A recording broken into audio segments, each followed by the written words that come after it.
For years, she walked the halls of her company like a ghost. The kind of woman who kept everything running but never left a ripple in the room. People handed her problems, not eye contact. Requests, not recognition. Some days, she wondered if she disappeared. Would anyone even notice until the coffee ran out? But every night, when the world finally quieted, she wrote. Stories filled with longing, tenderness, and the kind of intimacy life had never given her. And her readers, strangers scattered across the country. They saw her more clearly than anyone she worked with. They loved the mysterious millionaire she created, never knowing he was inspired by the man who passed her desk without a second glance. Until the night he found her stories. Until the moment he read the truth she never meant him to see. Stay with me, because what happened next didn't just change her job. It changed the way a forgotten woman reclaimed her place in the world. The morning light hadn't fully arrived yet, just a pale wash over the snow that still clung stubbornly to the curbs of Claire Morgan's street. The world outside her window looked quiet, the kind of quiet that makes you forget there are millions of people waking up somewhere else. She slipped her feet into a pair of worn slippers, walked across the cool wood floor of her small Cleveland apartment, and turned on the coffee maker.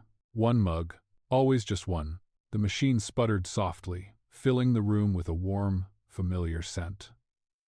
Claire wrapped both hands around the mug, letting the heat settle into her fingers. It was the best part of her morning, those few minutes before the day asked anything of her. Before she stepped into a building where she could spend 8 hours in plain sight and still feel unseen. She packed her lunch the way she always did, a simple salad in a plastic container that had long ago lost its shine, and an apple she promised herself she would eat this time. Her coat, puffy from too many winters, waited by the door. She lifted her purse, clicked off the lights, and stepped into the cold. At Ward and Kinsey Properties, the doors hissed open with a gust of warm air that smelled faintly of printer ink and floor polish. Claire greeted the security guard by name. He nodded politely, though she wasn't sure he remembered her from yesterday. She swiped her badge, rode the elevator to the 10th floor, and stepped into the space where she had worked for 7 years. 7 years. Not once had anyone asked where she was from, what she loved, or whether she had plans for the weekend. She slipped into her desk chair before the rest of the staff even arrived. Her inbox was already full. A project manager needed new copies printed. Someone had misplaced the keys to the storage closet. The catering company hadn't confirmed Thursday's lunch meeting. Claire moved through the tasks without a sound, smoothing out the wrinkles of everyone else's day. By 8:30, the copier was unjammed. She was the only one who knew how to soothe its temperamental paper tray. By 9, she had turned in the new keys. By 10, she had quietly sent birthday reminders to 3 different team leads. No one had ever sent her one in return.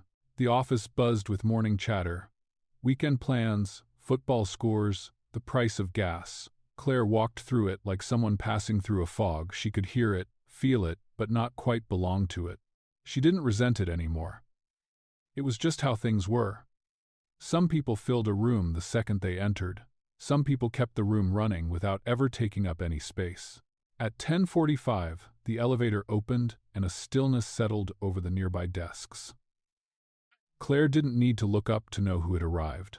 She could recognize his cadence anywhere, the steady rhythm of his steps, the low murmur of conversation that seemed to follow him without effort. Ethan Ward, owner, founder, millionaire. A man whose presence seemed carved rather than born. His suits were effortless, his watch understated but expensive, his expression calm in a way that suggested he knew exactly how to handle crises long before they reached his office. Claire only ever saw him from a distance. He would nod at her sometimes in the hallway, a polite, almost reserved gesture. She always nodded back, just as quietly. It was the closest thing to familiarity they had. Around noon, when the office noise dipped into an afternoon lull, Claire retreated to the small conference room at the end of the hall. The one no one used unless every other space was booked. She liked it because the blinds could be half closed, leaving soft stripes of light across the table. She set her lunch down, took a few slow bites, then opened her personal tablet. Her fingers hesitated for a moment over the screen. She always did this, paused, as if someone might walk in, and discover the life she kept hidden in tiny digital pages. She tapped the icon anyway. After hours, at Ward and Kinsey, her blog, her secret, her pulse of color in an otherwise grayscale life. She scrolled through the chapters, stories she'd written late at night, barefoot at her kitchen table, the apartment quiet around her. Stories about a fictional millionaire named Graham Wilder. A man with Ethan's quiet authority, Ethan's watchful stillness, Ethan's private grief, but also a man with a softness Claire never actually witnessed outside of her imagination. The spice in her writing wasn't about anything explicit, it was tension. The electricity of a hand brushing yours with intention, not accident. Her readers, mostly night owls, mostly strangers scattered across the country, loved it. They devoured every chapter, left comments begging for more, speculating about who Graham might really be. If only they knew. Claire took another bite of her salad and smiled to herself. The small, secret kind of smile that came from knowing something sweet about your own life. Even if no one else did, she clicked open a draft she'd been working on. In it, Graham Wilder leaned too close to his assistant while reviewing a set of blueprints, his voice low enough to reveal something unspoken. Something tender, something she wished someone might someday say to her. The room was silent, the blinds half drawn, snow-dusted light softening the edges of everything. Claire paused, tablet in hand, and thought with a breath of humor, and a sigh of something lonelier than she liked, to admit that if she didn't show up tomorrow, or even for a week, no one would notice until the office coffee ran out. It wasn't anger. It wasn't drama.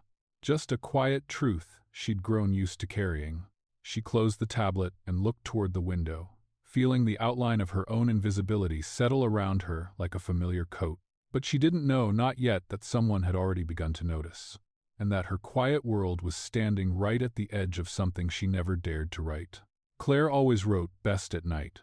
Not the early evening, when television sets hummed through the apartment walls and the last buses groaned their way down the street, but deep into the night. When the world finally quieted, when everything ordinary fell away and whatever she had been holding inside all day could move freely. The kitchen was the warmest room in her small apartment. The overhead light was too harsh, so she used a single lamp tucked into the corner, its glow soft as candlelight. She sat at her little table, bare feet resting on the cool tile, hair pulled into a loose knot she no longer bothered to make neat. A mug of lukewarm tea sat forgotten beside her, and the window across the room showed nothing but darkness. Her tablet waited in front of her, screen dimmed, cursor blinking like it was breathing. She touched the edge of the device gently, the way some women touched a treasured book. Then she started typing. Her words came slowly at first, like someone stepping into cold water. She wrote about Graham Wilder, the man who existed only after hours, only when Claire let her imagination roam beyond the rules she followed at work. Tonight's scene picked up where she left off. A tense moment in an empty conference room. She typed. He leaned in without meaning to, the scent of winter still clinging to his coat. His hand brushed hers when he passed the file, and she felt it a pause, a question, a possibility neither of them dared to name. Graham Wilder wasn't a man who lost control. But in that quiet moment, something in him shifted, unlocked, like a door opening to a room he'd kept closed for years. Claire paused, reading it again. She didn't write graphic scenes. She didn't need to. For her, the tension lived in the small spaces, 2 inches too close, a breath held too long, a silence that suddenly meant everything.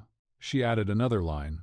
He looked at her as if she had been part of his life long before he realized it. Her fingers trembled slightly at that one, not because it was romantic, but because she had once wished someone would look at her that way, really see her, not the quiet woman who always had extra pens and remembered every deadline.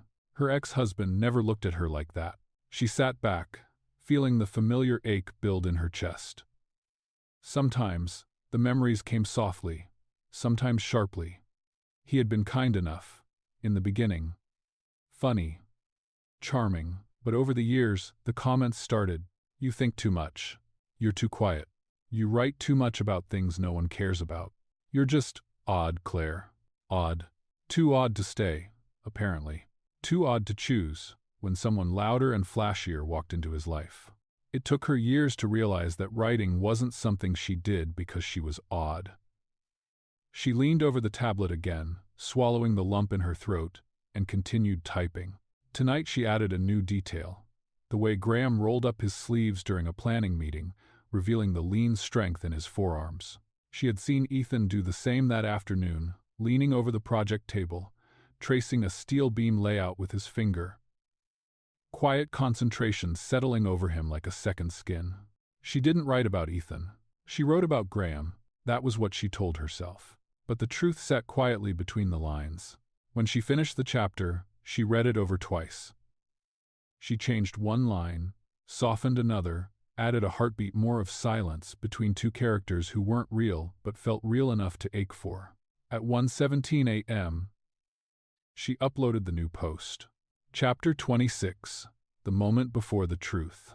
She clicked Publish, expecting nothing more than a handful of late-night readers, people who couldn't sleep and needed something gentle, something warm, something that held a kind of intimacy life didn't grant them easily. She washed her mug, turned out the lamp, and let the apartment settle into darkness. Sleep came slowly, and when it did, it felt thin. The next morning, Claire boarded the bus with the same small bag, the same worn coat, the same quiet presence. Snowflakes drifted against the windows as the city moved around her in muted gray. She slipped her hand into her purse and pulled out her phone. Just a quick check, she told herself. The blog dashboard loaded, and she blinked twice. The views were, no, that couldn't be right. She refreshed the page. The number rose again. She scrolled to the comments, dozens of them, stacked one after another. Readers who had never spoken before were suddenly pouring in. Your writing hits something deep. I stayed up all night rereading older chapters. I swear I know these two people. This one felt personal. Then she saw it. The comment that made her fingers go cold. This feels so real. Are you writing about a real man? Her breath caught. Her thumb hovered over the screen before she locked the phone quickly, almost clumsily, as if she'd done something wrong. The bus jolted over a pothole.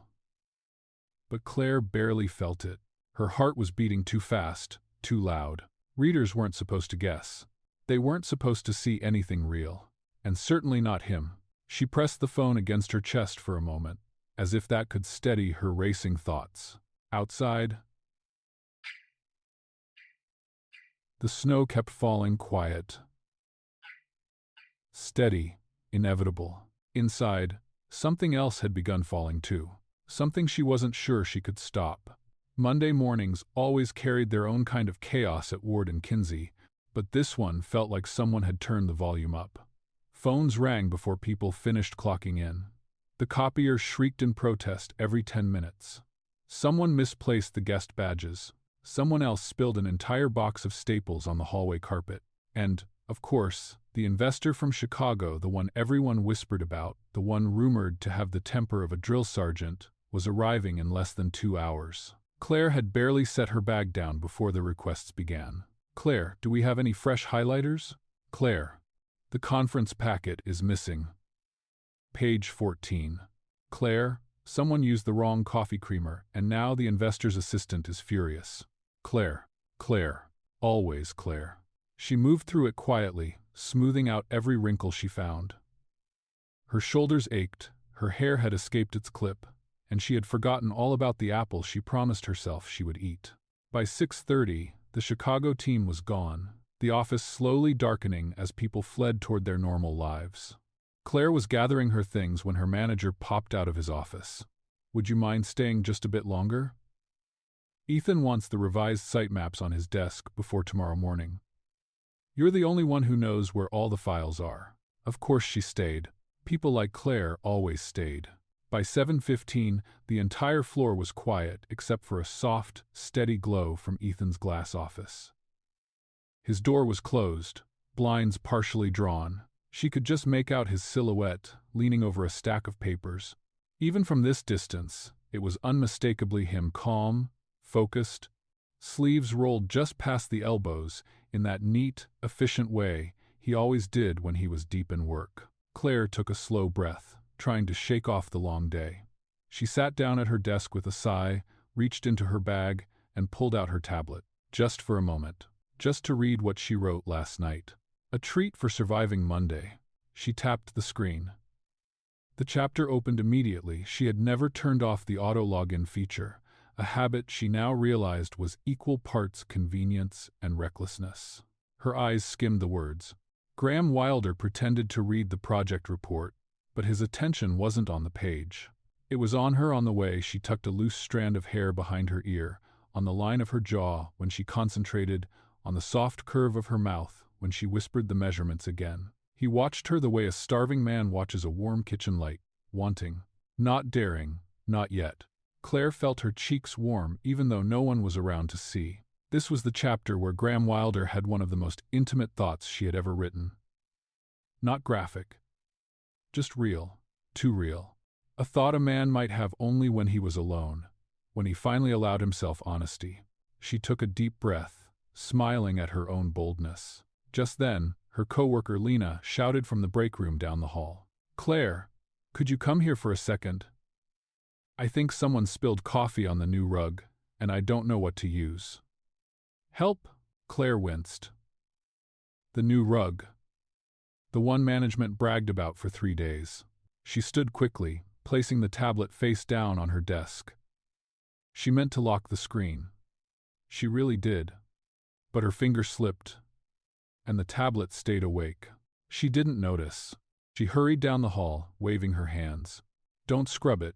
Blot it gently. Blot gently. Lena looked relieved to see her. Claire grabbed paper towels, crouched down, and began carefully pressing the spill. And while she was kneeling in the hallway, half laughing, half exhausted, trying to rescue a rug that cost more than her monthly rent, Ethan Ward stepped out of his office. He locked the door behind him, coat over his arm, the faintest shine of tiredness on his face. He loosened his shoulders as if preparing to finally leave the day behind. Walking toward the elevator, he glanced around the deserted floor. Only one desk lamp was still on Claire's. He slowed. The tablet screen glowed faintly against the dark, face down, but lit, not sleeping. He hesitated. That alone was unusual. Ethan never hesitated. Then he stepped toward the desk. He didn't touch anything with urgency. He moved like someone approaching something fragile. His fingers brushed the corner of the tablet, lifting it just enough to turn it upright. A page of text filled the screen. He blinked once. Then again, his own office was described, its windows, its desk, the photo of his late wife on the shelf, his habit of rolling up his sleeves, the precise way he leaned over a table when reading blueprints. He inhaled slowly, jaw tightening as he reread one line. He watched her the way a starving man watches a warm kitchen light. The silence around him felt deeper than the empty office itself. His expression didn't change much. Ethan wasn't a man of dramatic reactions, but something in his eyes shifted. A calculation, a recognition, a flicker of something he didn't name. After another moment, he pressed the power button with a soft click. Lowering the tablet, as if it were something that might break, he placed it exactly where he found it, aligned perfectly with the edge of the desk, then stepped back, his face unreadable, his stance unusually still. He turned toward the elevator without saying a word. Claire was still blotting the rug, unaware that her life had just tilted quietly, irrevocably toward something she wasn't ready to face. And Ethan stepped into the elevator with a look that suggested he wouldn't forget what he read anytime soon. The doors closed softly, but the echo of that moment stayed behind, waiting for Claire to return. Claire didn't notice it at first. The morning looked exactly like every other morning. Her tablet was right where she'd left it, tucked neatly in the shadow of her monitor. No sign that it had been touched. No hint that anything unusual had happened the night before. She let out a small breath she didn't realize she'd been holding. The office was its usual hum of emails, meetings, and rushed footsteps. People chatted about the weather, about weekend plans, about the Chicago investors' exhausting visit. Nothing pointed toward disaster. No one stared at her. No one whispered. By 9:45, she had almost convinced herself she was safe. Then the email arrived. From Marcy, assistant to Mr. Ward. Subject: Message. Claire, Mr. Ward would like to see you in his office at 10:15. No need to bring anything. No need to bring anything. Her stomach dropped. Not the way it drops on a roller coaster, but the slow, sinking kind that comes from knowing you've forgotten something important, something you can't fix anymore. She reread the email twice. 3 times. Her fingers hovered over the keyboard, numb. Ethan never called her to his office. In 7 years, not once. She swallowed hard, stood carefully, and smoothed her sweater as though it could somehow anchor her shaking hands. The walk down the hallway felt like a punishment. The carpet seemed longer. The glass walls seemed clearer. The air around her seemed colder. Her thoughts spun out in frantic, brittle circles. Maybe she mislabeled a file? Maybe a report went missing? Maybe she accidentally sent something to the wrong client? Maybe Rebecca from HR complained that Claire used the wrong template in last Thursday's memo? Or maybe, her feet slowed. There was one possibility she hadn't allowed herself to think. No, he couldn't have seen it. The tablet had been face down. Surely he just walked by, right? She reached Ethan's office door. The frosted glass blurred the shape of a man standing by the window. She knocked gently. "Come in," his voice said, low and even. She pushed the door open. Ethan stood facing the window, hands in his pockets. The morning light poured across him, drawing long shadows across the office floor. The city outside looked pale and winter-dusted, almost peaceful, but the air in the room felt nothing like peace. He didn't turn right away. "Good morning, Claire," he said softly. "Good morning," she managed. He still didn't ask her to sit. "How long?" he asked quietly. "Have you worked here?" Her voice came out thin. 7 years. He nodded slowly, still looking out the window. "In 7 years, you've never missed a day. Never been late." Another pause. "You've never caused anyone trouble. Not once." Her throat tightened. She didn't dare speak. Then he turned. His expression wasn't angry. Not stormy or sharp. If anything, it was too calm, like still water hiding something deep beneath the surface. "And yet," he murmured, "we seem to have an issue." He reached to the desk behind him and picked up a single printed page. Her blood froze. One page. One she recognized instantly because she had typed every word of it at 1:03 a.m. 2 nights prior. He held it lightly between 2 fingers, as if the page was warm. "I printed this morning," he said. "I thought it might help us talk clearly." Her heart pounded so loudly she couldn't hear anything else. He looked down and read aloud. He ran his thumb over the thin scar along his knuckle, remembering the night he'd crushed a champagne glass at his own wedding. Grief and joy had collided so powerfully he hadn't known which one to hold on to. He kept the scar because it was the only proof the moment had been real. Claire's breath vanished. No one knew that. No one. It wasn't in any article. It wasn't something he ever talked about. Most employees didn't even know he had once been married. He lifted his eyes to meet hers. A long, unbroken line of silence stretched between them. Her knees felt unsteady. She wished the floor would open beneath her. "Where?" Ethan asked quietly. "Did you hear that story?" Claire's lips parted, but no words came. Her voice had retreated somewhere deep inside her chest. He stepped closer, not intimidatingly, but with a seriousness she had never seen him use with anyone. "Claire," he said. "Softer now. Look at me." She lifted her eyes slowly. His own were steady. Not sharp, not judging, just steady like someone bracing himself. "That detail," he said, "is not public. Only my late wife knew it, and 2 college friends who were at the wedding." He paused, voice tightening ever so slightly at the memory. "So when I saw it written in your story, I needed to understand how." Her pulse thudded in her ears. Then he asked it, the question she had been running from since the moment she hit publish. "Claire," he said with a quiet exhale, "is this you?" He held up the printed page. The page she wished she hadn't written. And, "Is this me?" The room felt impossibly small. Her mouth went dry. Her legs trembled. Her hands curled into fists at her sides because she needed something to hold on to. She tried to speak, but no sound came. His question hung in the air as if suspended by invisible strings. And she knew right there, standing in the quiet of his corner office, that nothing about her life would be the same after she answered. Claire had lied before. Little lies. Necessary ones. "I'm fine. Don't worry about me. It doesn't matter. She had practiced invisibility for so long that pretending came as easily as breathing. So when Ethan looked at her with that quiet, steady seriousness and asked if the story was about him, her first instinct rose fast and sharp. Deny. Her throat tightened. Her palms dampened.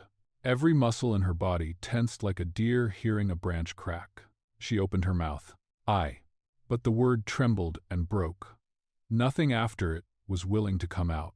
Ethan didn't push. He didn't lean forward. He didn't narrow his eyes. He simply waited. That was somehow worse. Claire's vision blurred at the edges.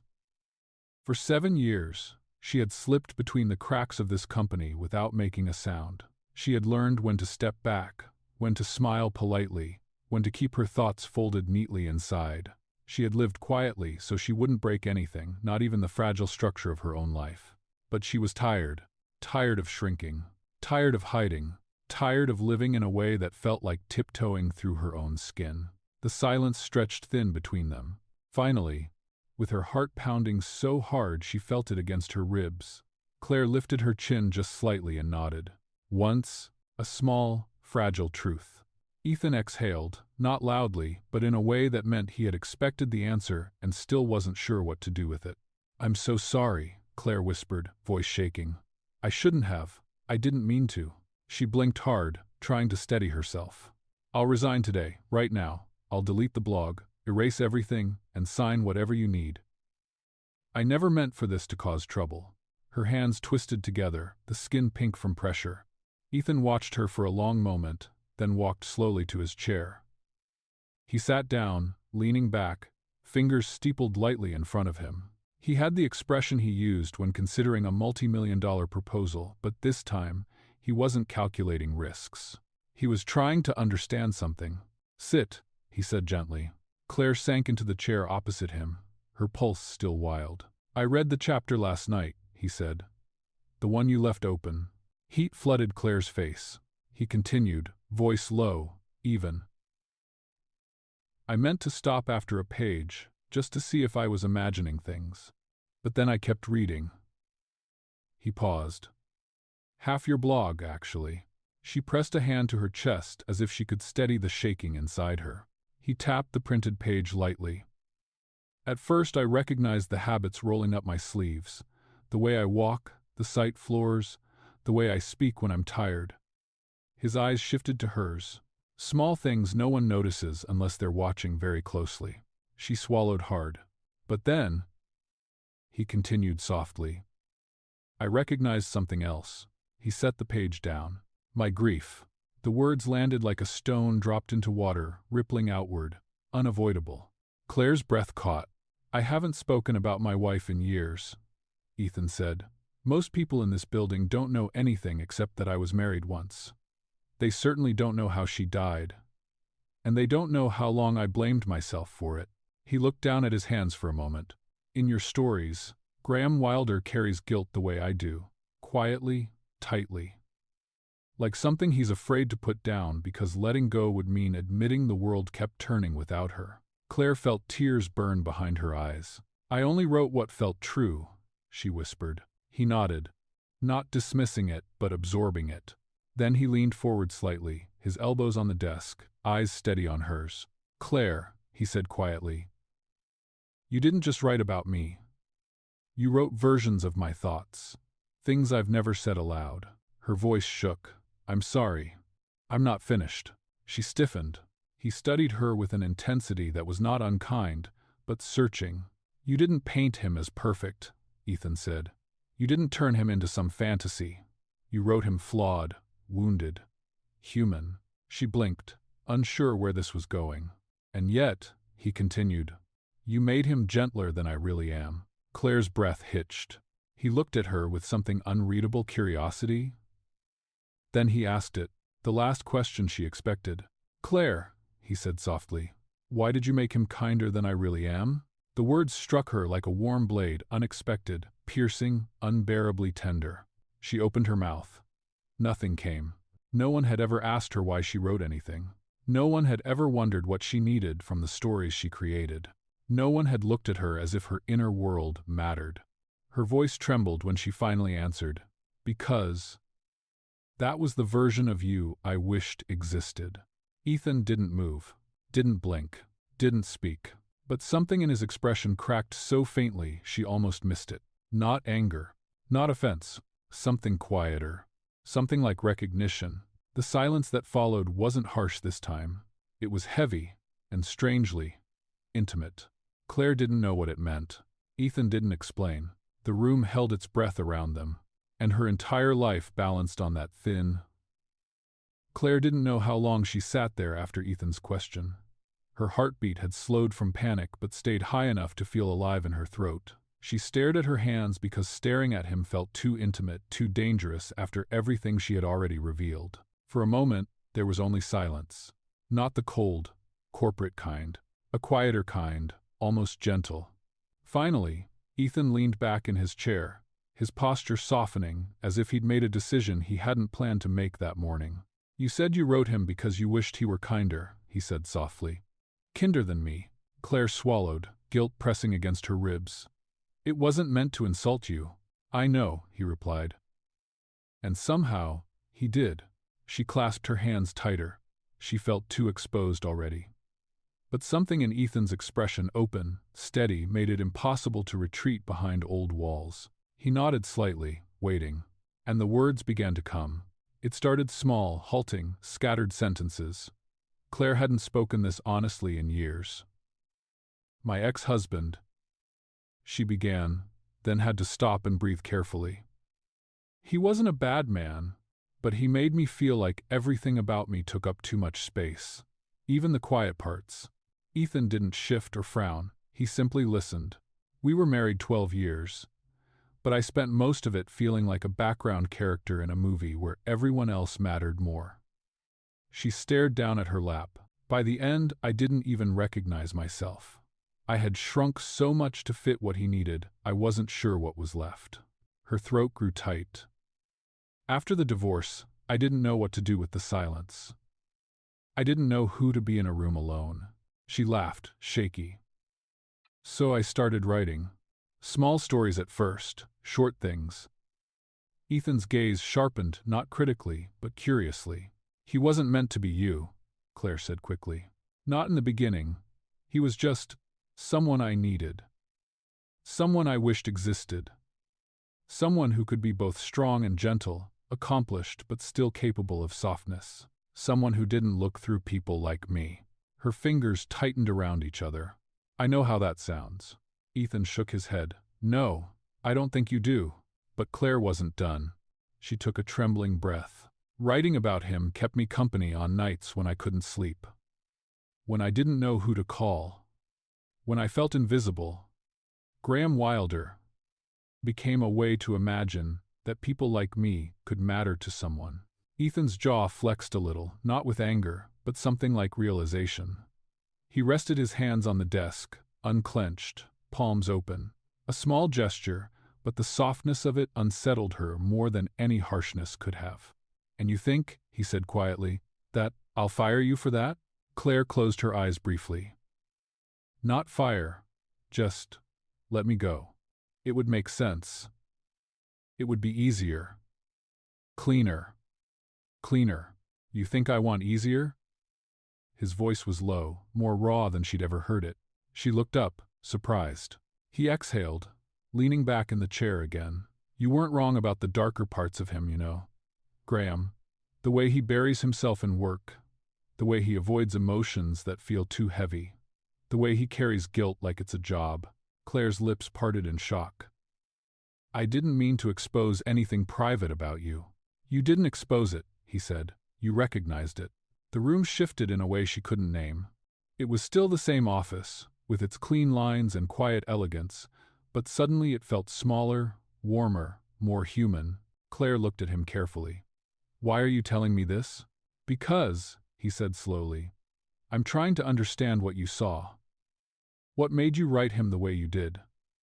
What made you give him qualities I don't always show?" Her breath caught. "I wasn't trying to rewrite you." He gave a faint smile, sad, almost imperceptible. "Maybe you weren't, but you showed me a version of myself I've been avoiding." She stared at him, stunned into stillness. Then he leaned forward, elbows resting on the desk, his voice softer than she had ever heard. "Claire," he said, "I'd like to read the rest." She blinked. "The rest?" "All of it." Her pulse spiked. "Not to punish you," he said firmly. "Not to judge you, but to understand what you've seen that I haven't." She couldn't breathe for a moment. Not because she was afraid, though she still was, but because something gentle, terrifying, and unfamiliar pressed against her ribs. Someone wanted to understand her. Not her work, not her efficiency, not her usefulness. Her. She sat frozen, unsure if she'd heard him correctly. Ethan watched her expression shift, and something in his eyes softened further. "I'm asking for your permission," he said. "If you don't want me to read it, I won't. But if I do, I need the truth." Her voice was barely a whisper. "No one's ever asked me for the truth before." He didn't speak, but the way he held her gaze said everything. For the first time in years, Claire felt something inside her unclench slowly, like a fist that had been tight too long finally opening. "I'll send it to you," she said quietly. He nodded once, silently acknowledging the trust she'd just handed him. And as she stood to leave, her knees still unsteady, she felt the shape of this moment settle over her, fragile, uncertain, but unmistakably alive. Ethan watched her walk to the door. Not as an employee, not as a problem to be managed, but as someone worth understanding. Ethan had grown accustomed to the silence of his condo. It was a large place bigger than one man truly needed, perched high above Lake Erie with windows that caught the last cold colors of twilight. The rooms were tastefully furnished in muted grays and warm woods, curated by decorators he barely remembered meeting. But there were pieces of the home that weren't curated. That clock on the wall, the one with the faint, rhythmic tick his wife had picked out during a weekend trip to an antique shop.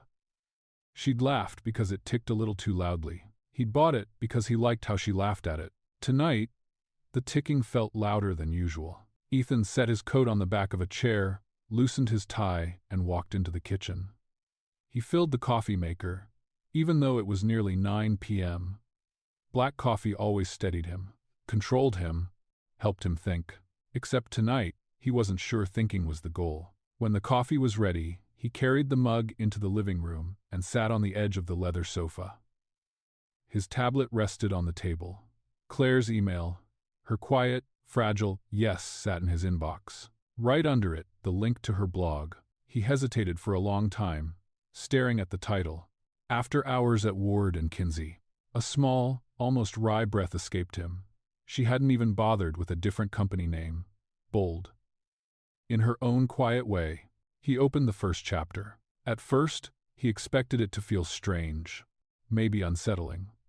But as he read, a different unease took shape, an awareness that she saw things he didn't know anyone noticed. She wrote about the way he rubbed his temple when he was thinking too hard, about the faint wrinkle between his brows when someone talked in circles, about the way he always paused before responding when he disagreed with someone, choosing stillness instead of force. No one at work ever commented on these things. Most probably never noticed, but Claire had. He scrolled slowly, reading the early chapters in order, then the later ones, then back again, trying to understand the woman who had written these words. The stories weren't about a fantasy. Not really. They were about a man who looked a little like him, worked like him, grieved like him, but who carried his emotions in a gentler way. The spice startled him at first, but not in the way he expected. It wasn't explicit. It wasn't lurid. It was hope. It was closeness. It was someone daring to imagine him capable of softness he hadn't touched in years. A glance held a fraction too long, a hand brushing a lower back, a breath shared between two people who hadn't yet found the courage to admit what they wanted. It wasn't impropriety that made him uncomfortable. It was the idea that someone believed he could be that man. He set his coffee down, the edge of his throat tightening. He tried to push the feeling back the way he always did, but the stories kept pulling him in. Then he reached that chapter. He didn't realize which one it was until his breath caught halfway down the page. In the story, Graham Wilder stood in the shell of a half-built house, rafters exposed, winter air cutting through the open beams. He was alone, finally, after weeks of pretending he had everything under control. And then, in the quiet, something inside him broke. He sank to the unfinished floor and pressed his hands to his face. The writing was simple. No dramatics, no theatrics, but it was too familiar, too honest. He cried not because he missed the life he lost, but because he did not know how to build a new one without her. Ethan's breath faltered, his vision blurred. He closed the tablet suddenly, palm pressing it shut as though the words might escape into the room. He leaned back against the sofa, closing his eyes. It had been years since he let anything past the walls he built around his grief.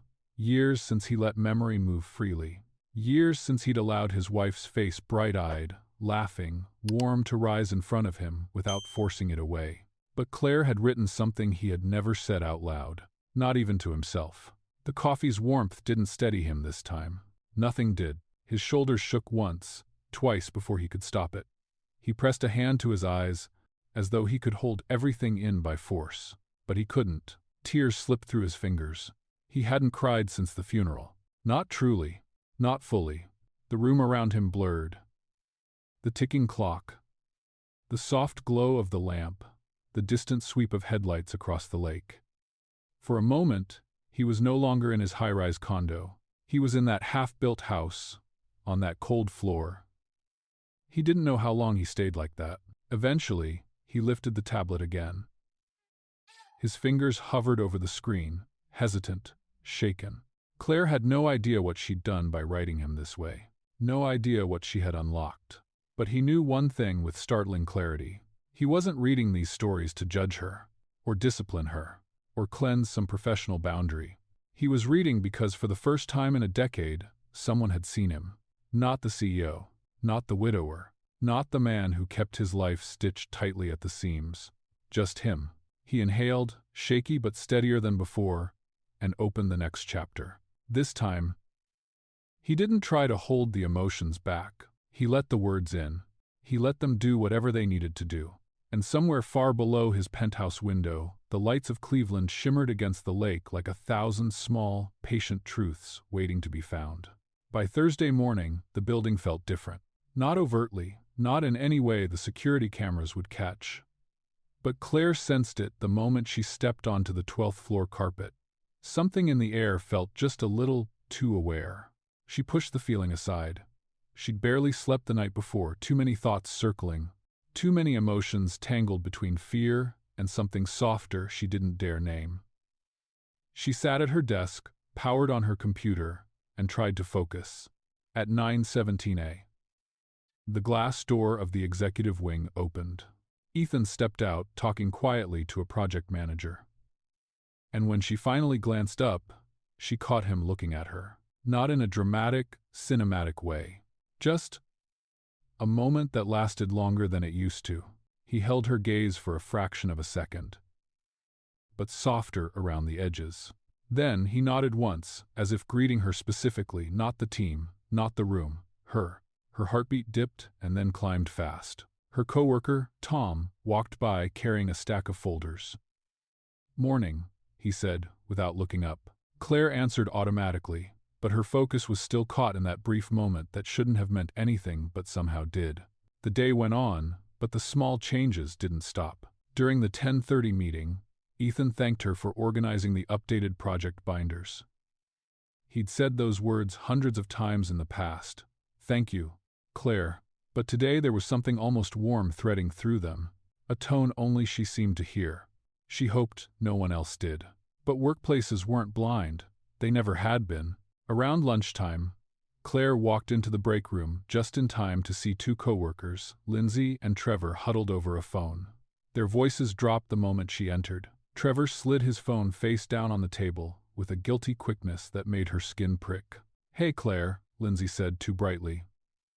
"We were just, looking at something funny." Claire smiled politely, filled her mug with hot water, and made tea. But as she stirred the bag, she caught a few soft, hurried words behind her. "The Riverside development. Sounds exactly like. I swear it's him." She didn't turn around, didn't flinch, didn't breathe too deeply. When she left the room, their whispers resumed, louder now that they thought she couldn't hear. The Riverside project was one of the most distinct developments Ward and Kinsey had worked on in years. The kind with a design blueprint featured in local newspapers. The kind no one could mistake. Her pulse thudded.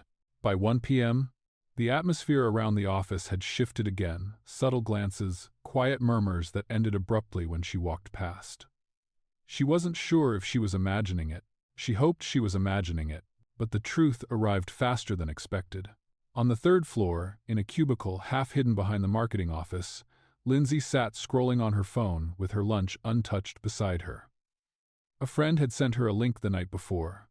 "Oh my God, read this spicy blog, apparently it's going viral on romance Reddit." Lindsay had clicked it for fun. She liked drama. She liked gossip. She liked knowing things before everyone else. She hadn't expected to recognize anything.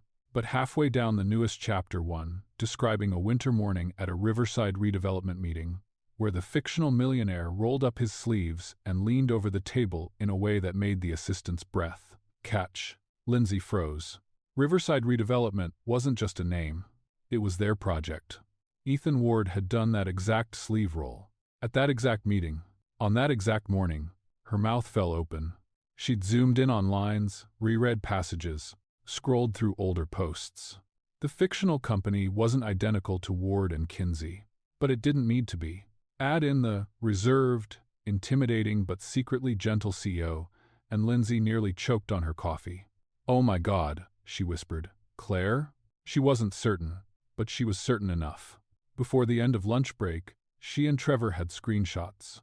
Before the end of the day, someone had forwarded them. Not to Claire, not to Ethan, but to human resources, because in every office there was someone who would rather start a fire than sit in the quiet. Monday morning arrived cold and gray. Claire came in early, as always.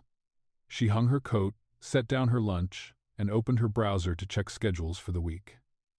She almost convinced herself the tension from Friday had been her imagination. Then her inbox pinged. A new message. From HR. Employee Relations. Subject. Meeting request. Time, 2 p.m. Location, Conference Room B. And the body held only one line. "We need to discuss something that has come to our attention." Claire stared at the screen, her pulse thudding in her ears. The walls around her seemed to tilt. Ever so slightly. Her fingers trembled on the mouse. Something in her life had just shifted, and the ground beneath her felt suddenly, terrifyingly thin. Conference Room B was always cold. Not uncomfortably, not enough to complain about, just cold enough to remind you that no one came in here for anything pleasant. At 1:58 p.m., Claire stood outside the door with her fingers curled tightly around the strap of her bag. She could see her reflection faintly in the frosted glass, a woman who looked smaller than she felt an hour ago. The corridor hummed with distant voices, printers humming somewhere, someone laughing too loudly down the hall. All of it felt far away. At 2 sharp, she lifted her hand and knocked. "Come in," a calm voice answered. Inside, the room looked even more like an interrogation chamber than she'd expected. A rectangular table, a glass pitcher of water with untouched glasses, a legal pad neatly placed at one seat. At the other end sat 2 people. Janice, the HR director, gray blazer, wire-framed glasses, expression carefully neutral. Beside her, the company's lawyer, David, smooth tie, smoother voice. "Claire," Janice said with a practiced small smile. "Please have a seat." It wasn't an invitation. It was an instruction wrapped in politeness. Claire sat. Janice folded her hands. "We appreciate you coming on such short notice." Claire nodded. "Of course." David cleared his throat quietly, then straightened a stack of papers, printed pages with thick margins and line numbers. Claire recognized them instantly. Excerpts from her blog. Her stomach dropped, but she held her expression steady. Janice began with the kind of tone meant to comfort, though it failed. "We want to have a conversation about something that has recently come to our attention." Conversation. Another gentle word for something that felt nothing like one. David slid a page forward. "Claire, is this your writing?" The room seemed to shrink, but Claire breathed once, carefully.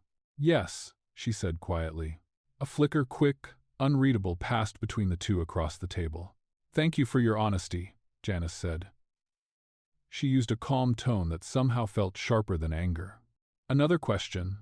Are these stories based on real events at Ward and Kinsey Properties? Claire hesitated. She could lie. Some part of her wanted to. But she'd spent too many years smothering her own voice. Too many years burying the truth under whatever version of herself the world found easiest. So she answered, "Inspiration came from things I saw, people I work with. But the stories are fiction." "So you do acknowledge similarities," David said, leaning forward.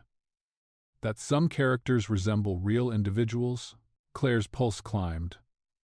"Some traits, yes. But the stories exaggerate. They're not real accounts." Janice tapped her pen once. "Did Mr. Ward know about this blog?" Claire inhaled slowly. "Yes, he knows." A heavier silence followed. This answer had weight. They felt it. She felt it. David's tone cooled. "And when, exactly, did he become aware?" Claire searched for the safest phrasing she could manage. "Recently." And his response? A simple question, carrying 10 times its weight. Claire's throat tightened. She didn't want to pull Ethan into this. But she had also promised herself she wouldn't lie. "He read some of the stories," she said. "He understood that they were fiction." David suddenly leaned back, taking a slow breath through his nose. His fingers drummed the table once, just once, but it told her everything. They had suspected something, but they hadn't expected this. Janice's pen stopped moving. "Claire," she said carefully, "the concern is that writing stories about a superior, particularly stories with romantic or suggestive elements, can raise questions of intent. Questions of boundary crossing, questions of whether you were attempting to influence him in any professional sense." Claire blinked. Influence? The notion was so absurd it stunned her into stillness. David added, "We're trying to determine whether there was any attempt to manipulate Mr. Ward. To gain favor, to pressure him emotionally, to leverage his image or authority for personal gain." Her cheeks burned not from shame, but something sharper. Something unfair. Manipulate? If anything, she'd spent 7 years trying not to be noticed at all. She folded her hands in her lap, though they were trembling slightly. "No," she whispered. "No?" David repeated. She looked up, eyes steady, despite the pounding in her chest. "I wasn't trying to manipulate anyone." The lawyer raised a brow. "You expect us to believe that?" Claire felt something push up in her, a small, fragile courage she hadn't touched in years. A courage that felt like her real voice. "I wasn't trying to climb," she said, her voice trembling but clear. "I was just trying not to disappear." The words landed with the weight of truth. They stopped writing. They stopped shifting papers. Even the ticking wall clock seemed to pause. Janice looked at her closely, almost differently. The hardness in her posture softened by a fraction, not sympathy exactly, but recognition. David cleared his throat again, but his voice had lost some of its force. "Claire, your writing puts the company at reputational risk.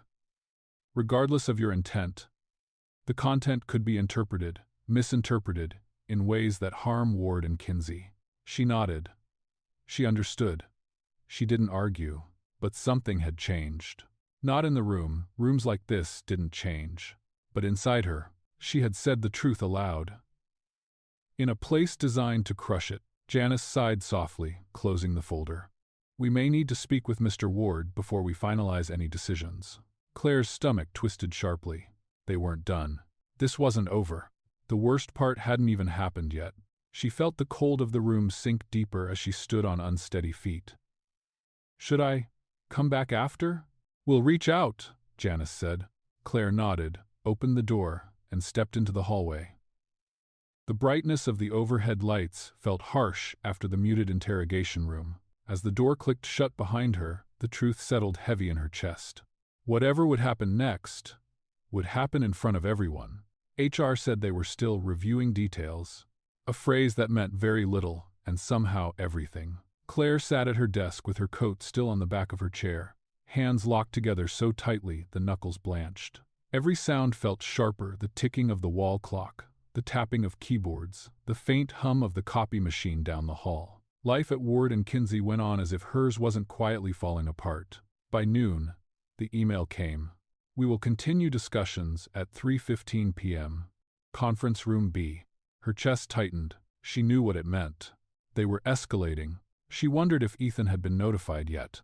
Or if HR would prefer it if he never knew the full story, if they could wrap this quietly by removing the person easiest to remove. She didn't blame them. She understood liability. She understood optics. But understanding didn't soften the blow. Downstairs, 2 floors below, Ethan was finishing a meeting with a city zoning official when a sharp knock sounded on his open office door. Janice stood there, gray blazer, tight smile, holding a file too thin to be harmless. "Mr. Ward," she said, "I need to inform you of a sensitive matter. One of your staff members is involved in—" He didn't let her finish. "Claire," he said, reading the truth in her posture. Janice exhaled. "We uncovered content that may implicate the company. We're conducting a formal review. There's a meeting later today regarding next steps." "What time?" Ethan asked. "That information is confidential," she replied smoothly. He stood. "Then you should tell me, because I'll be there." "Mr. Ward," she said firmly, "HR procedures are—" But Ethan was already walking to the door. "This concerns me directly," he said without raising his voice. Janice pressed her lips together. 3:15, she said flatly. "Thank you." Conference room B was full when he arrived. Janice, David, the company lawyer, 2 board liaisons who rarely left the executive floor unless something serious was happening. Claire sat alone at the far end of the table, hands clasped in her lap, shoulders pulled in just slightly, like she was trying not to take up more space than the chair allowed. She startled when Ethan walked in. He didn't bring a briefcase or a stack of documents. No armor. Just himself, minus his suit jacket, tie loosened, sleeves rolled to his forearms.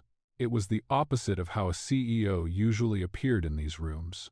He wasn't here to intimidate. He was here to stand. "Mr. Ward," Janice began sharply, "this is a confidential HR meeting. You weren't invited."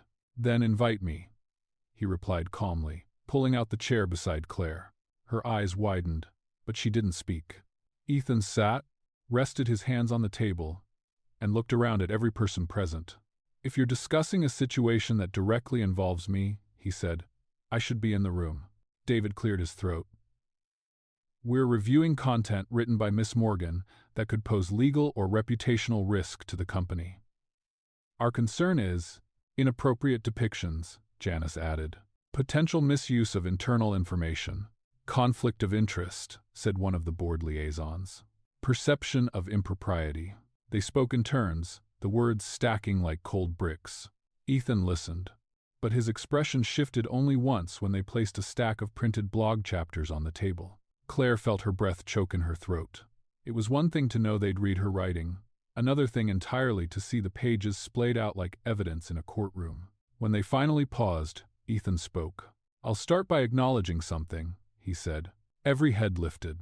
"There is a power imbalance." His voice was measured, steady. "Claire is my subordinate. I am her superior. And when I became aware that she had written fictional content referencing someone like myself, I should have notified HR immediately." Claire's head snapped toward him. He wasn't protecting himself. He was admitting fault.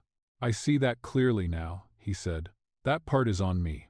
The board liaison shifted uncomfortably. Janice blinked. David sat straighter. "But," Ethan continued, "I will also state this clearly. Claire never asked for anything. Not a raise, not preferential treatment, not access, nothing." He glanced at her briefly, quiet reassurance before turning back to the table. "She didn't use our relationship, whatever you think it is, to manipulate or pressure me. She did not seek leverage. She didn't attempt to trade stories for advantage. She didn't attempt to trade stories." His jaw tightened, not in anger, but in conviction. "You want to talk about impropriety?" Ethan said softly.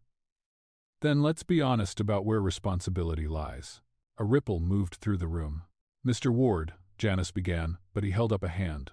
"If anyone abused power here," he said, "it was me." Silence.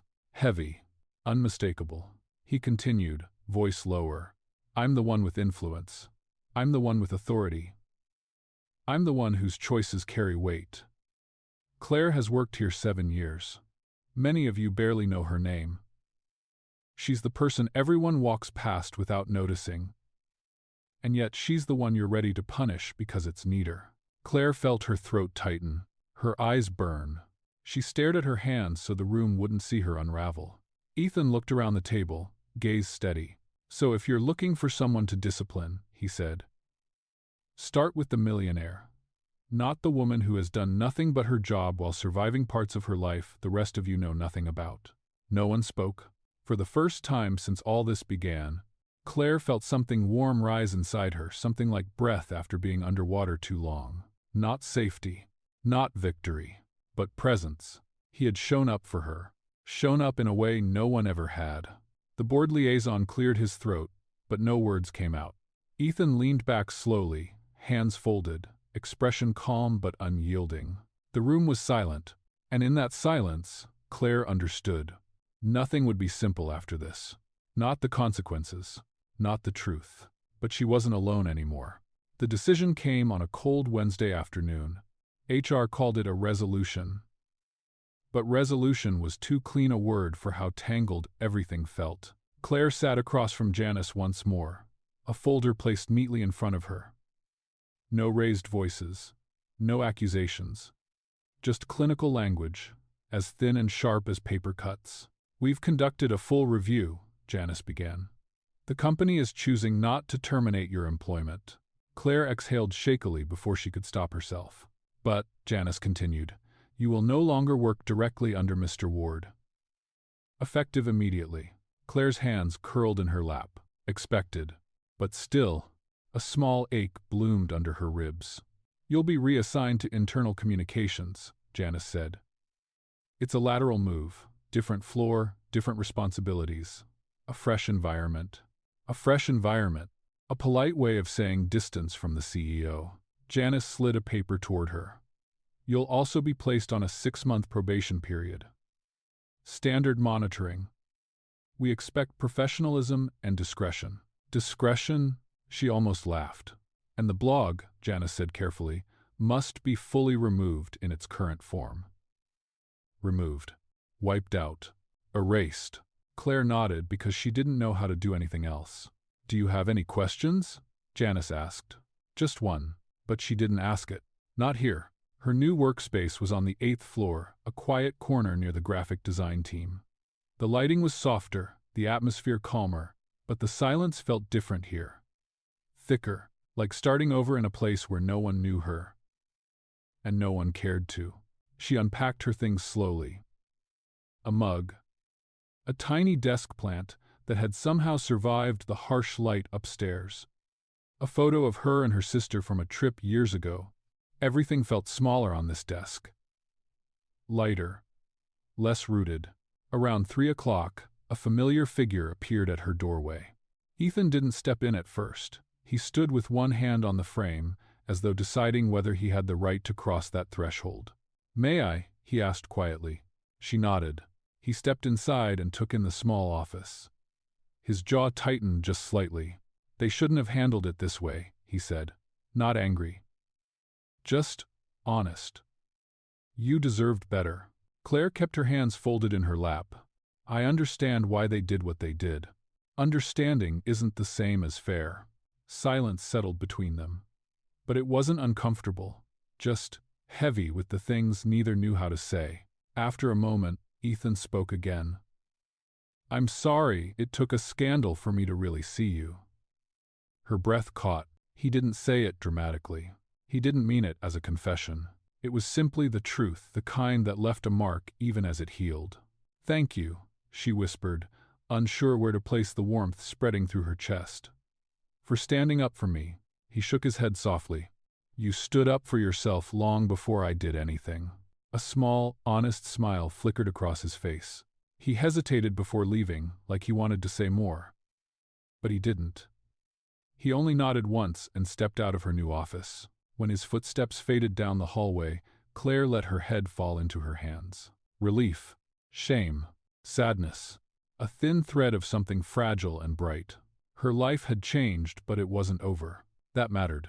Later that night, she sat at her kitchen table, the same place she had written hundreds of midnight chapters. The lamp glowed softly in the corner. The apartment around her felt unusually quiet. She opened her laptop to draft a final message to her readers. Thank you for being with me. Thank you for letting me feel less alone. This chapter has to end. But I hope another will follow someday. Her fingers hovered above the keyboard. It felt like saying goodbye to a version of herself she wasn't ready to bury. Just then, her email pinged. A new message. From a New York address she didn't recognize. She almost ignored it, spam, maybe. But the preview line caught her eye. I heard the blog was taken down. I'm sorry about that. Her pulse jumped. She clicked. The email opened to a short message. Hello C.M. Knight. My name is Alice Raymond, junior editor at Blue Harbor Press.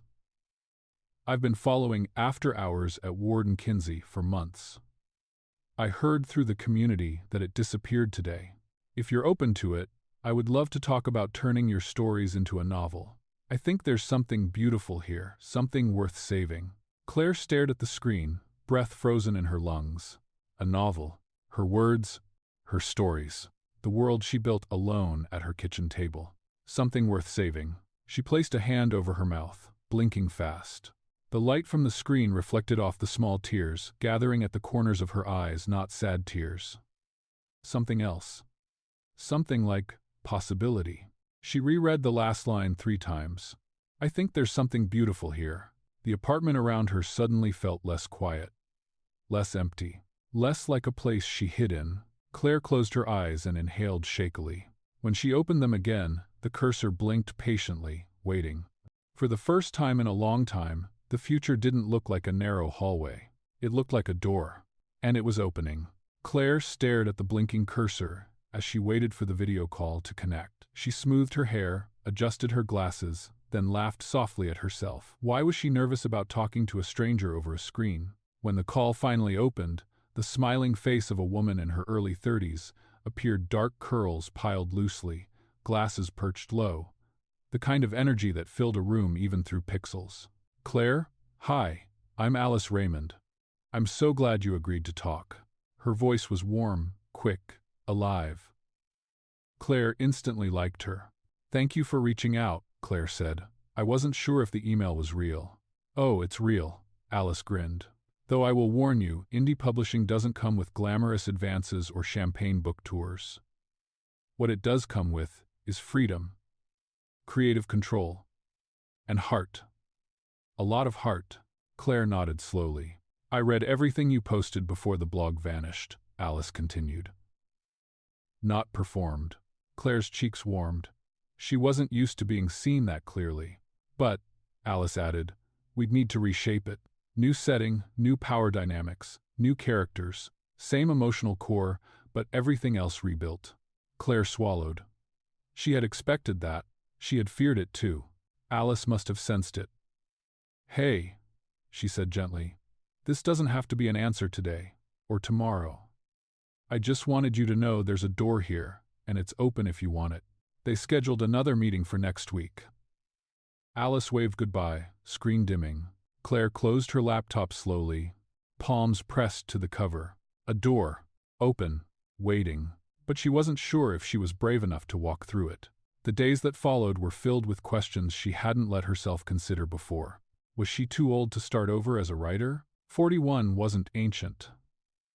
But it wasn't young, either. The world didn't hand out fresh starts easily. Was it fair to base a book on someone who still walked past her office doorway with a quiet nod? Even if she changed every detail, the emotional truth would still be rooted in him. In Ethan Ward. The man who had unknowingly inspired her, then knowingly protected her. She wrestled with it at night, staring at the ceiling while the small apartment hummed around her. She didn't want to reduce him to a character. She didn't want to exploit the only person who had stepped into the fire on her behalf. But she also couldn't ignore the feeling in her chest when Alice spoke. The feeling that maybe for the first time her story mattered. Across town, Ethan was fighting a different battle. The board had been patient in public, icy in private. Their emails sharpened each day. The partners from Chicago and Columbus called at odd hours, their voices clipped, rehearsed. "It's a small scandal," one said. "But not small for us," another countered. "Your judgment is in question. We need reassurance. We need stability. We need tone from the top." By the time the emergency board meeting was called for Thursday night, Ethan already knew what they wanted. They gathered in the high-rise conference room, dark wood table, floor-to-ceiling windows, framing the glitter of Cleveland below. It looked like a throne room for corporate battles. The board chair, Harold Carpenter, cleared his throat. "Ethan, this situation has raised concerns. Minimal external exposure so far, thank heavens. But internally, it's destabilizing." Another board member added, "We're considering adjustments to your contract." A woman at the end of the table folded her hands. "Everything you've built here is extraordinary, Ethan. But you've always had a tendency to shoulder too much alone. We think it's time we tighten the structure around your authority." For a long moment, Ethan said nothing. He looked out the window down at the lake, the streets, the scatter of lights. The city he'd poured 20 years into. He thought about the night he'd cried alone in his condo. He thought about the way Claire had written tenderness into a version of him he didn't believe he deserved. He thought about how tired, truly tired he'd become of managing every crisis with iron control. He inhaled slowly, deeply. "I've been thinking," he said at last, his voice steady but quieter than usual, "about a different solution." The room stilled. "I think it's time we bring in a new president to run day-to-day operations," Ethan said. "Someone who can take over the direct management I've been handling. Someone with a fresh perspective." There were murmurs, surprised, confused, alarmed. "I'd step back into a chairman role," he continued. "Strategic oversight, long-term planning, but not the endless hours, not the spotlight, not the grind that's consumed my life for a decade." "Ethan," Harold said carefully, "are you sure this isn't a reaction to—" "It's not impulsive," Ethan said. "It's overdue." They stared at him. He didn't name Claire. He didn't need to. This wasn't about trading power for romance. It was about recognizing the life he had built was too small, too rigid, too lonely for the man he wanted to become. A life with room for softness, for connection, for someone besides ghosts and concrete. He looked around the table one last time. "I'm not resigning," he said. "But I am choosing to live differently." The room went silent, cold, still, changed. And in that silence, something inside Ethan eased some old knot that had been tied too tightly for too long. Claire didn't know any of this yet. She simply stared at her laptop, Alice's email still open, the cursor blinking like a heartbeat. Her life was at a crossroads, too. What she didn't know, what she couldn't know yet, was that someone else was making room in his life so she could step fully into hers. 1 year later, Cleveland felt different. Or maybe Claire did. The winter evening was crisp and gentle, the kind that made sidewalks sparkle beneath the street lamps. A modest, independent bookstore, Maple and Main, glowed from the inside like a lantern, its windows fogged slightly from warmth. A small poster taped near the door. Local author night C. M. Knight, reading from The Quiet Millionaire. Claire stood just inside the entrance, smoothing the skirt of her simple dark dress, feeling the familiar flutter of nerves in her stomach. 39 years old. And she still felt like that invisible assistant sometimes. The woman who made herself small so no one would look too closely. But tonight, people had come to listen. To her, rows of mismatched chairs had been arranged between shelves. Retirees in warm sweaters. A chatty book club group. 2 teenagers who looked like they wandered in on accident but stayed anyway. Even a few co-workers from communications, sitting close together as if unsure whether they should clap too loudly. Claire stepped up to the small lectern, the microphone leaning toward her like a friend offering a hand. "Thank you all for being here," she began, her voice steadier than she expected. She opened her copy, pages soft from too many rereads. Her fingers landed on a passage she had chosen carefully, something gentle, something true. She read about a fictional man named Daniel Hart, a millionaire who built towers but lived in the ruins of his grief. A man who softened only when someone finally saw the part of him he never showed anyone else. The scene had no spice, no drama. Just a moment where her heroine quietly says, "I never needed you to be perfect. I only needed you to be real." As she read, Claire saw a few people dab at their eyes. Her own throat tightened. When the reading ended, the room broke into warm applause.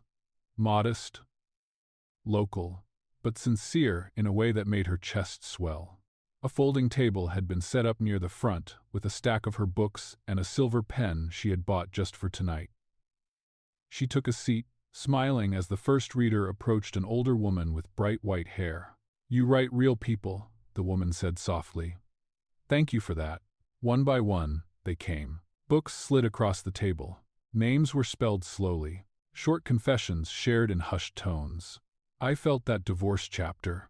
I loved the scene at the lakeside. My daughter writes, too. You inspired her." Claire thanked each one, hands sometimes trembling, sometimes steady. For the first time, she wasn't blending into the background. She was being seen. The line eventually thinned. Chairs scraped. People gathered coats, murmured goodbyes, stepped back into the winter night. When only a few stragglers remained near the shelves, Claire finally looked up and lost her breath a little. In the last row, half hidden behind a display of local authors, a man sat very still. Navy sweater, dark jeans, a copy of her book resting in his hands. Ethan Ward. Not the CEO. Not the polished man in tailored suits. Just Ethan. Sitting quietly, as if he'd been waiting for her to notice. He stood when the last reader stepped away, tucking the book under his arm as he approached with a kind of hesitant calm she had never seen in him before. "Claire." His voice was warm, steady, almost gentle. She felt tears prick, sudden and embarrassing, but she blinked them back. "I wouldn't have missed it." He lifted the book slightly, faint smile touching his mouth. "I heard the author was signing tonight. Thought I might finally get your autograph, instead of just reading you in secret." A laugh escaped her, soft and shaky. "You read it already?" "Twice," he admitted. "The dedication." He paused, voice dipping. "It meant more than I can say." The dedication had been simple. For those who build towers, and for those who teach them how to come back down. Ethan looked around the store, hands in his pockets. "You did this, Claire, on your own. No shortcuts, no one's shadow." "You helped," she whispered. "Maybe," he said. "But I didn't write a single word. You did that. You made something real." She studied him, his face a little more relaxed, lines deeper but softer, like a man who spent a year letting go of the weight he once guarded so fiercely. "What about you?" she asked. "How's the chairman life?" "A lot less frantic," he smiled. "A lot more human." They stood facing each other, an aisle of paperbacks around them, a year's worth of unspoken things between them. "You know," Ethan said lightly, "your protagonist is smarter than I ever was." "How so?" "He realizes he doesn't need to be the hero." He looked at her with something deep and steady. "He just needs to be a man." Claire felt something settle quietly inside her, something warm. For the first time, she didn't feel like his assistant, or the woman he defended, or the shadow behind a blog. Just Claire, standing across from Ethan. Two lives that had unraveled and restitched in their own ways. "Would you?" He began tentatively. "Want to get coffee?" "Sometime." "No pressure." She smiled, soft but certain. "I'd like that." They didn't rush to leave. They just stood there, two familiar strangers learning each other again, in the warm glow of a bookstore at the end of an ordinary Cleveland night. Spring eased into Cleveland, slowly melting snowbanks, brighter mornings, and the scent of damp earth drifting up from the Cuyahoga River. Claire found herself walking along its edge more often, hands wrapped around a metal thermos, steam curling into the cool air. Ethan walked beside her, his gait steady, a matching thermos in his own hands. They didn't rush the conversation.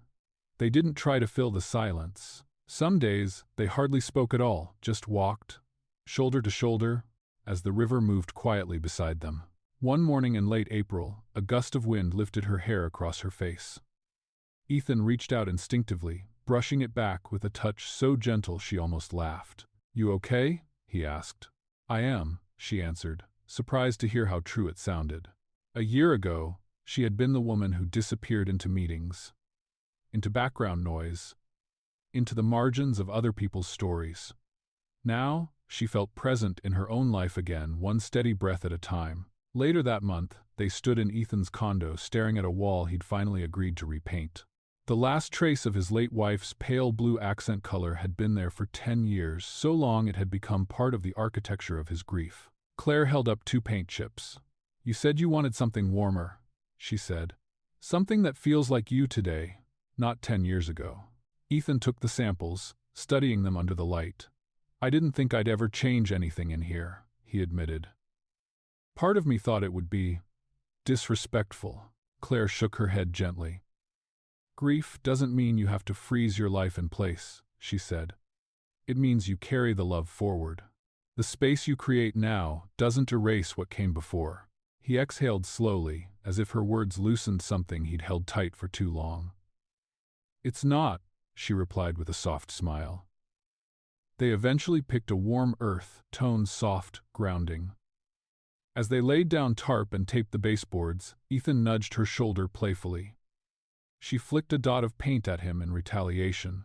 Their laughter echoed in the half-painted room. It wasn't dramatic or passionate, or the stuff of viral blog posts. It was better, real. On quiet evenings, Claire wrote at Ethan's kitchen table, her laptop open, glasses perched on her nose. Ethan sat across from her, reading her early chapters, not as a CEO evaluating a report, but as her first reader. Sometimes he simply watched her think, as though the process itself fascinated him. "You know," he said one night, turning a page, "your characters argue better than we do." "That's because I edit out all the awkward pauses," she teased. He chuckled. "Fair. Ours are usually just, 'Wait, what did you mean?' And, 'No. I didn't mean it like that.' It's called communication," she deadpanned. "And yet," he said, leaning back, "we're getting pretty good at it." Claire looked at him, really looked. The once impenetrable millionaire now sat barefoot at his own table, sleeves rolled up, reading her messy drafts with nothing but soft attention. It made her heart feel settled, not racing, not aching, just settled. Their romance grew in ordinary ways. Grocery shopping after work, arguing cheerfully about which pasta sauce was superior, folding laundry together, cooking dinner in worn sweatshirts while music played quietly in the background, leaning into each other on the couch, the city lights flickering through the windows.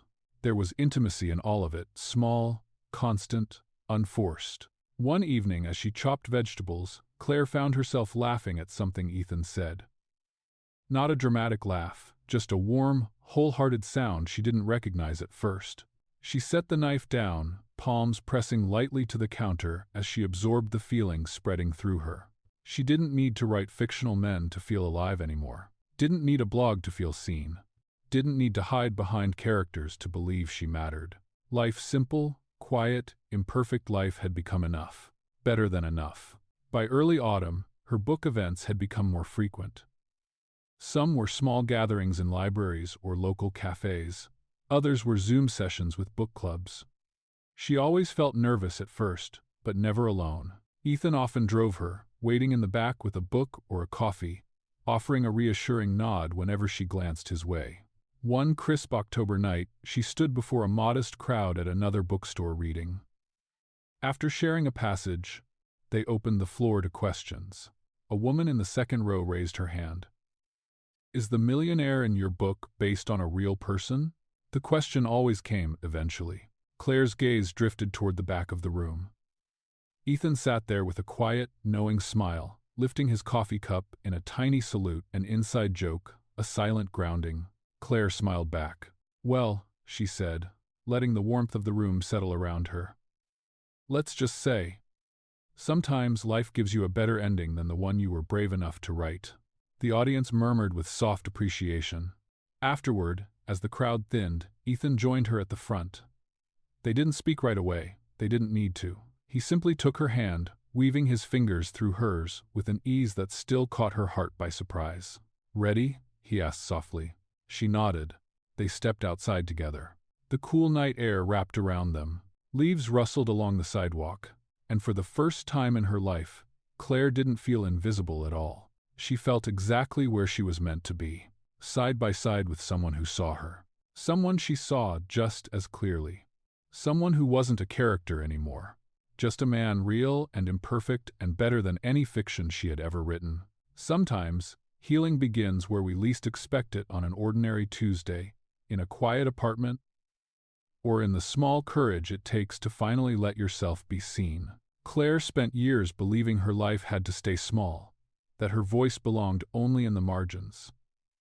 But life has a gentle way of reminding us that we're allowed to take up space, that the things we hide, our loneliness, our hopes, our half-finished dreams, are often the very things that make us human and worthy of connection. And Ethan learned that strength isn't in holding everything together alone. Sometimes the bravest thing we can do is loosen our grip, make room for softness, and let someone walk beside us. Maybe that's the quiet truth beneath their story. You don't need to be extraordinary to be loved. You just need to be honest enough to show who you really are. And when two people choose to be real with each other, imperfect, vulnerable, present, that's when life writes a chapter better than any fiction. Thank you for being here with us, truly. Your time, your presence, your heart, they mean more than you know. Every story we share is a small way of reminding each other that kindness, empathy, and quiet courage still matter in this world. If this story touched you in any way, even just for a moment, we'd be grateful if you let us know. Every like, every share, every subscribe is not just support, it's a way of spreading compassion, of helping more people find a moment of comfort, a breath of understanding. Thank you for walking this journey with us. And thank you for helping us tell more stories that touch the soul.